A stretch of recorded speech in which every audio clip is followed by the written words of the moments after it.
everyone, it's Kat of Kat's Novel Adventures. In today's video, I will be sharing how I did with rule number 4. 3 times a week is a habit for the Tranquility by Tuesday challenge.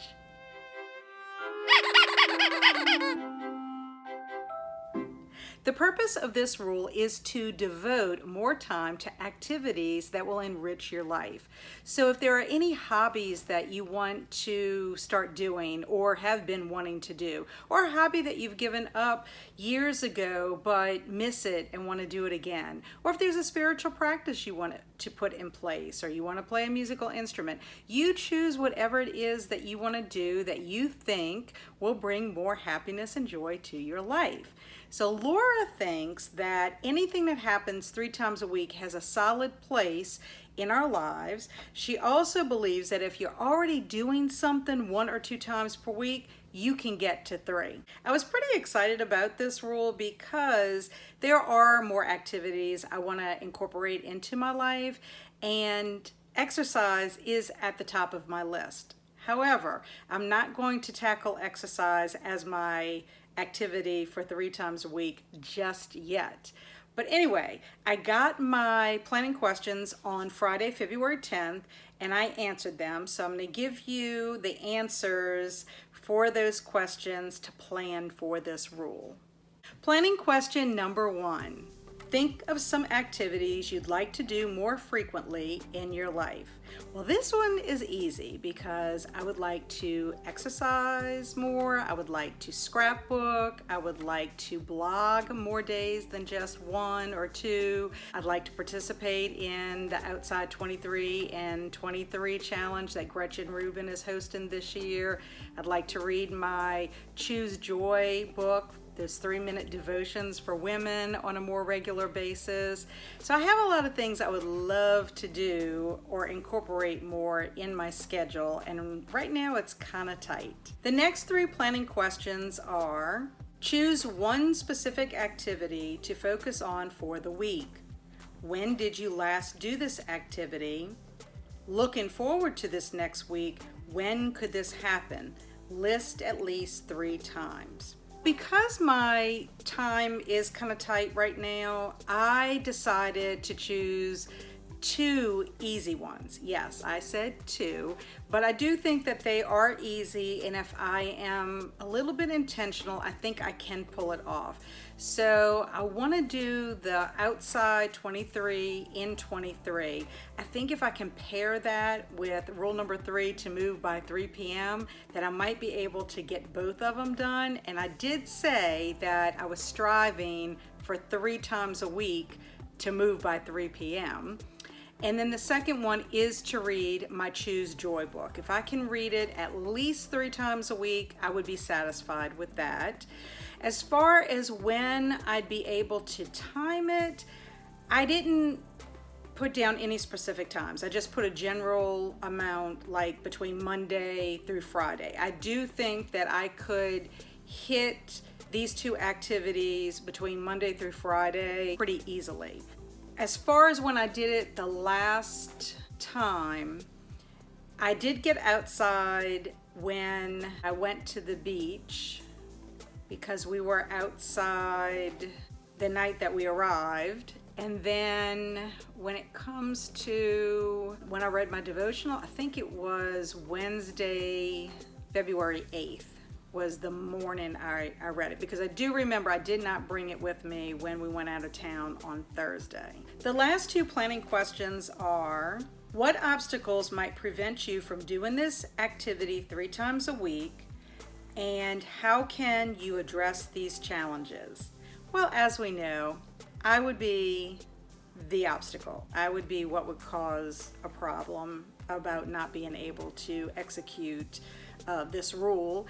However, I do think these are doable activities and easy if I am intentional.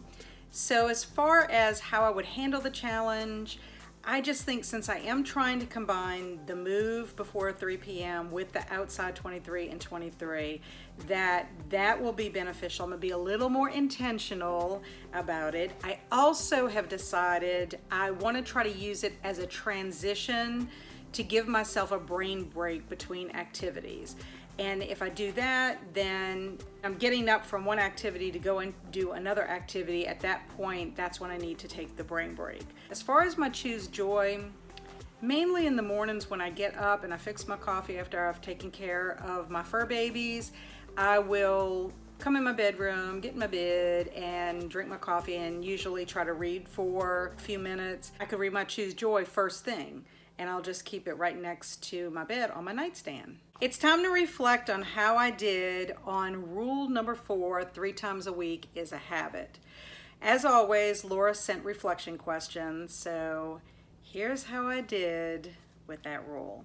I have to say that I am pretty proud of myself because not only did I successfully complete rule number 4, I also completed the other 3 rules as well. So I'm getting pretty motivated. I'm going to do better throughout the rest of this challenge. I'm trying not to get too ahead of myself, but it is motivating me for sure. Anyway, so reflection question numbers 1 through 3, I'm going to put together and answer those together. And they are, what activity did you choose to focus on 3 times this week? Did you spend more time on your chosen activity this week than in previous weeks? If so, how much more time did you spend on it? I did do both activities, outside 23 and 23, and read from my Choose Joy devotion book. Yes, I did it more times than I had in the past. For the outside 23 and 23, I got outside at least 3 times in the week. And then for my Choose Joy, I read the devotions 4 times in a week. Next reflection question is, what was the impact of aiming to do this activity 3 times per week? The impact was pretty positive. First of all, for outside 23 and 23, it really was a good transition for me. It gave me that brain break I was looking for, and I just liked being outside in the fresh air. In fact, on Friday, we were at the beach when we started this rule. That morning, I was outside for a little over an hour, walked the beach, collecting seashells, and then I was able to sit out there for probably about 15-20 minutes before it started raining. Just was soaking in the sights, the sounds, the smells of the beach. It was really relaxing, very calming.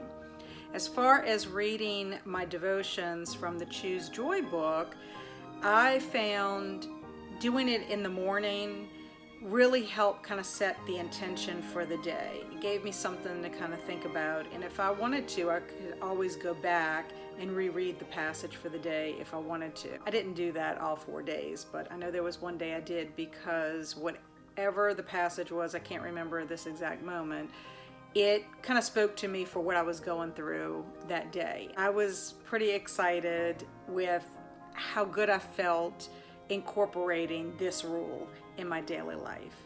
Here are the next 3 reflection questions. What challenges, if any, affected your ability to do this activity 3 times this week? How did you address these challenges? Did you need to modify this rule to work for you?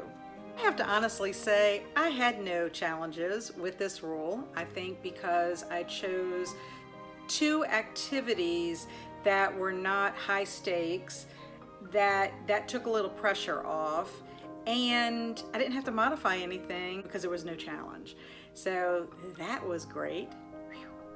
The last reflection question for rule number 4 is, how likely are you to continue doing this activity 3 times per week? Very likely, because these 2, like I said, if I'm just paying attention and I allow myself to have the time, I can easily do both of these activities.